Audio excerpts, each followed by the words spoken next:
तो जब कभी भी अपने को टाइपिंग स्टार्ट करनी है तो अपनी फिंगर्स को वार्म अप करने के लिए ये जो तरीका है ये सबसे बेस्ट है कि अपन एक लाइन को बार बार लिखें कम से कम 5 मिनट तक।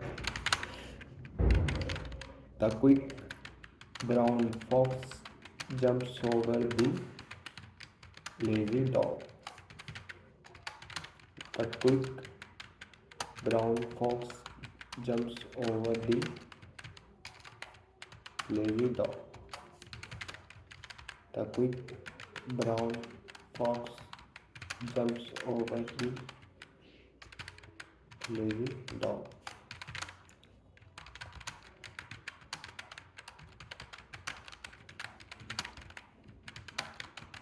तो इससे क्या होता है कि इस लाइन में ना पूरे अल्फ़ाबेट अपने हो जाते हैं कवर अप।